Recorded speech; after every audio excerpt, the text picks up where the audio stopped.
Part 1/3. My fiancée disappeared right before our wedding. Now she's trying to come back into my life. Hey Reddit. This one's a mess, so buckle up. I, 29M, was supposed to get married last year. Key phrase, supposed to. My fiancée, let's call her Jenna, 27F, disappeared the day before our wedding. Vanished. No call. No text. No note. Just a trail of chaos behind her, and a bunch of stunned guests trying to figure out what the hell had happened. But now, almost a full year later, she's back. With tears. With explanations. With reasons. I honestly don't know what I'm supposed to feel. So I'm writing this to get it out of my system, and maybe get some clarity. Bride with veil. How we met.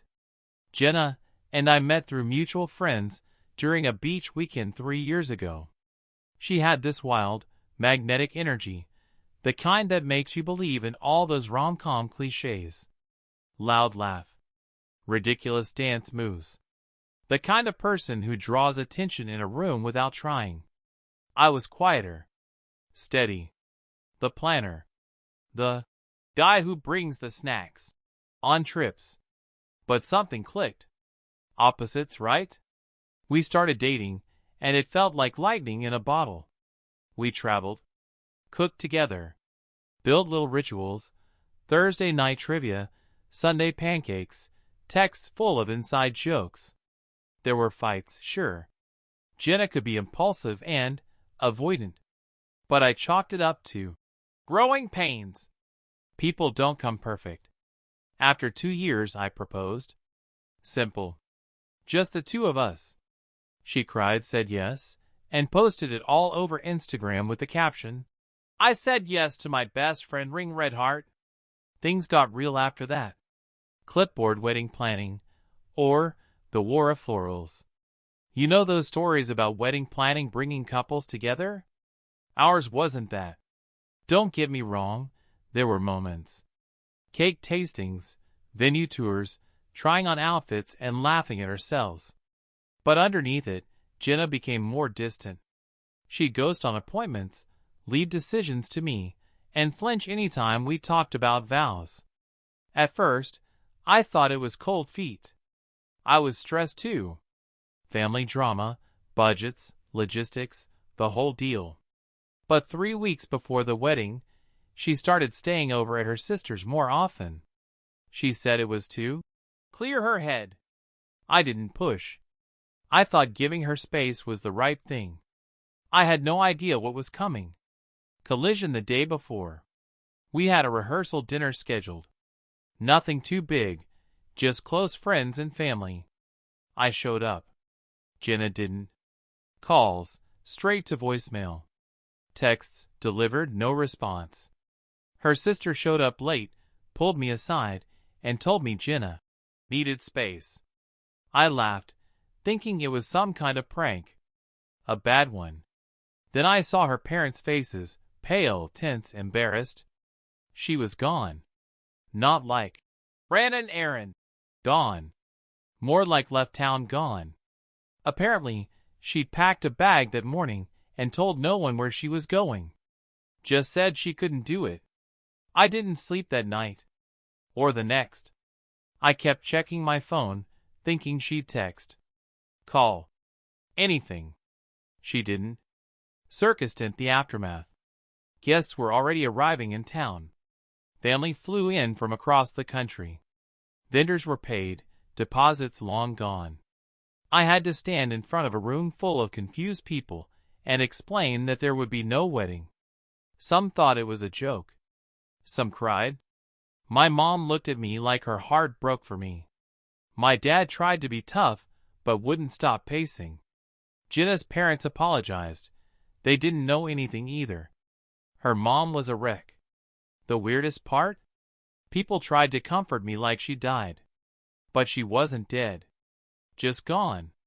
I stayed in our apartment, alone, for another 2 weeks before breaking the lease.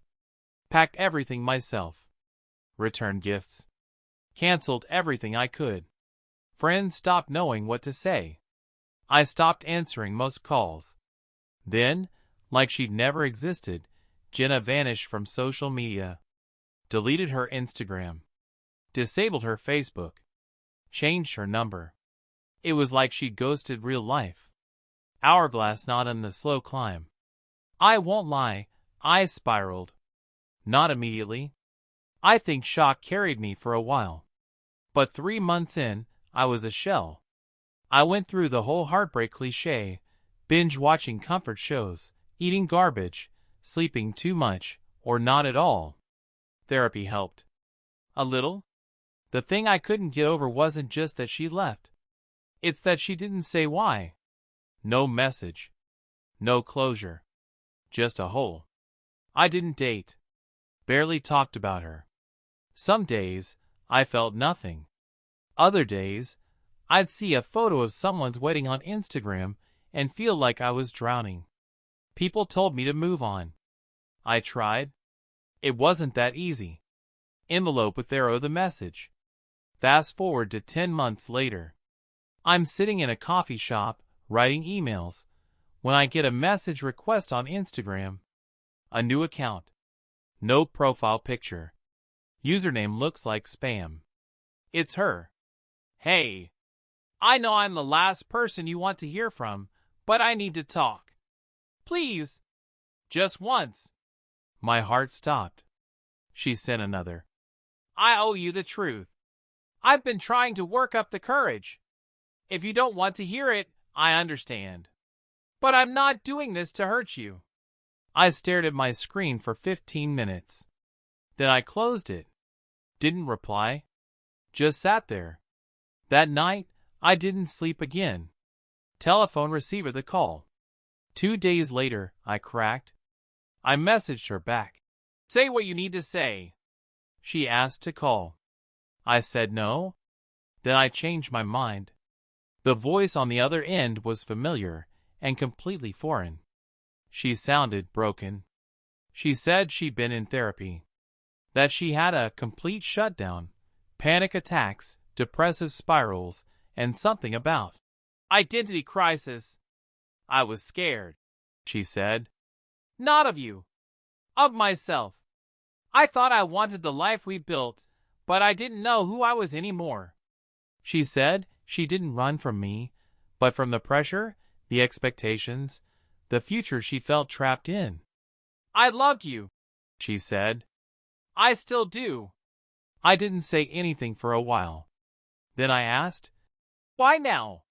She said, because I finally understand what I did, and I want to make it right. I ended the call there. Didn't yell. Didn't cry. Just hung up. Door what now? She's asked to meet in person. She says she doesn't expect us to get back together. Just wants to apologize properly. Maybe return some things. Maybe talk like real people. Part of me wants that. Another part wants to scream. I haven't decided yet. But this whole thing opened wounds I thought were scabbed over. She's out there. Waiting. And I'm here, wondering if closure is something real or just another word we use when we want something to finally make sense. Should I meet her? Part 2/3. I met with a fiancé who disappeared before our wedding, and she told me everything. Hey Reddit. Back again. Thanks to everyone who read Part 1. The support, brutal honesty, and even the funny DMs helped more than I expected. So, I did it. I met up with Jenna. I figured you deserved the full update. Hot beverage the meeting. We met at a small coffee shop downtown. Neutral ground. Not somewhere we used to go. I didn't want old ghosts haunting us through the drink menu. She showed up early. I walked in, and she was already seated, nervously sipping a glass of water. No coffee. No distractions. I nearly turned around when I saw her. She looked smaller. Not physically really, just dimmer. Like someone had turned down her brightness. We locked eyes. She stood up, then hesitated. No hug. Just a quiet, "Hi." I sat. She looked down at her hands for a second before speaking. "Thank you for coming. I didn't think you would." I told her I almost didn't. Then she started talking, and didn't stop for nearly 30 minutes. Broken heart her side. She said the panic started a few months before the wedding. She felt like she was performing the life she thought she was supposed to want: house, marriage, kids. The closer the wedding got, the worse it got. Panic attacks. Crying in her car before fittings. Random bursts of rage she'd hide from everyone. She told me the night before the rehearsal dinner, she had what she described as a complete internal collapse. She packed a bag and drove to her aunt's cabin 5 hours away, a place she used to visit as a kid. She stayed there, alone, for 2 weeks. "I wasn't trying to hurt you. I just snapped. And I couldn't explain it without sounding insane," she cried while telling me all of this. Not performative crying. Just quiet, worn-out tears. She said she started therapy during that time, stayed off the grid, tried to figure out what the hell had happened inside her. I asked her the question that haunted me for a year. "Why didn't you just tell me?" She shook her head. "Because I couldn't face you. I was ashamed. And because I didn't know what to say. Every explanation sounded like a betrayal." Brain the hard truths. She admitted she hadn't just run from the wedding, she'd run from us. She said being with me felt safe, stable, warm, but that somewhere deep down, she felt like she hadn't earned it. That she didn't deserve a love that pure. She grew up in a house where love came with conditions. Yelling, silence treatments, emotional distance. With me, she felt like she was playing a part she didn't understand. "I loved you, but I didn't know how to be loved by you," she said. "It felt like a costume I didn't fit into." That one hit hard. She apologized. Over and over. For the embarrassment, the silence, the damage. She handed me an envelope with some cash. Said it wouldn't make up for the money I lost on the wedding, but it was something. She even gave me back the ring. "I can't keep this," she said. "I don't get to." I didn't open the envelope. I still haven't. High voltage my turn. I told her what it felt like. How humiliating it was to stand in front of people I loved and explain that I'd been left behind. How angry I was. Not just at her, but at myself for not seeing the signs. I told her about the silence, the bitterness, the therapy. I told her how I replayed everything she ever said, trying to spot the moment she decided to leave. She listened, eyes never leaving mine. Then she said something that felt like a punch. "You were perfect. That's what made it harder." She didn't mean it as a compliment. She said she always felt like she was failing upward, with me, like she was being loved more than she could return. And that guilt turned into distance. That distance turned into escape. No entry, no happy endings yet. She asked if I hated her.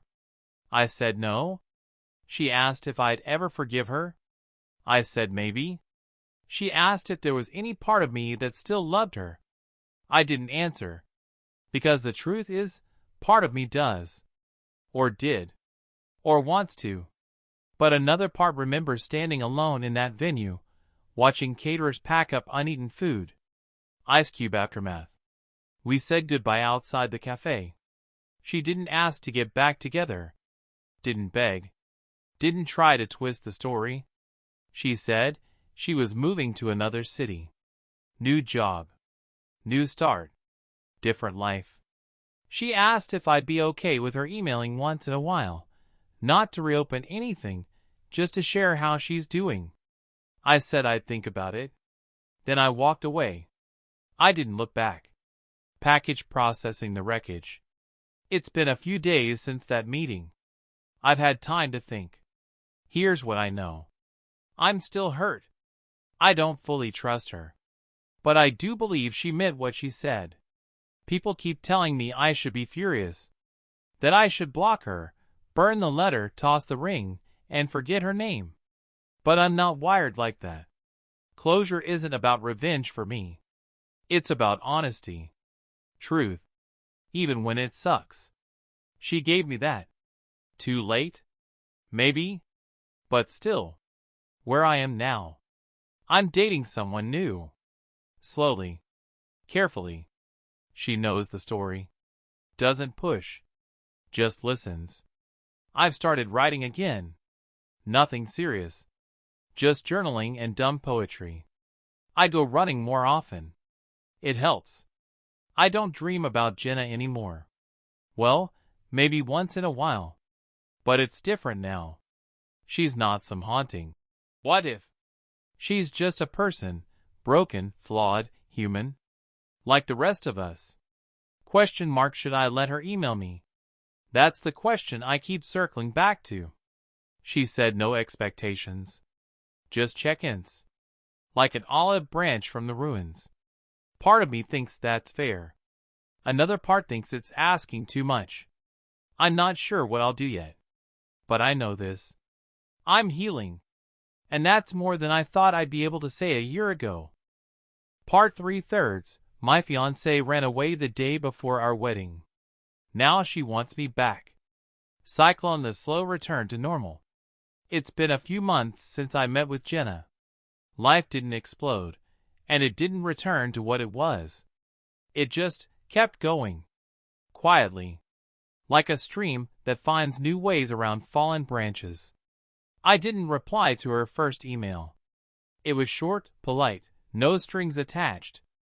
Just, hope you're well. I'm still in therapy. Still trying to figure out who I am. Thought of you today. No pressure to reply. I didn't delete it. Didn't read it more than once. But I didn't ignore what it made me feel. Brick the emotional rubble. When someone blows up your life, even unintentionally, the rebuilding doesn't start immediately. First, you have to clear the debris. And part of that meant revisiting everything. The photos I boxed up, the wedding playlist I couldn't bring myself to delete, the journal entries I wrote in rage and pain and confusion. I realized something important. I wasn't angry at Jenna anymore. I wasn't even mourning her, not really. I was grieving the version of myself who believed nothing could go wrong. The guy who believed in fairy tales disguised as Google Calendar invites and RSVP lists.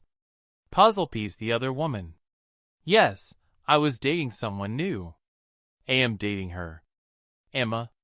She's the polar opposite of Jenna in almost every way. Introverted. Observant. Blunt, but not cruel. We went slow. Slower than slow, honestly. Our first 3 dates were just long walks where she asked me questions and let me ramble. She said early on, "If you're still in love with her, that's okay. Just don't lie about it." That kind of honesty, it rattled me. But it also gave me room to breathe.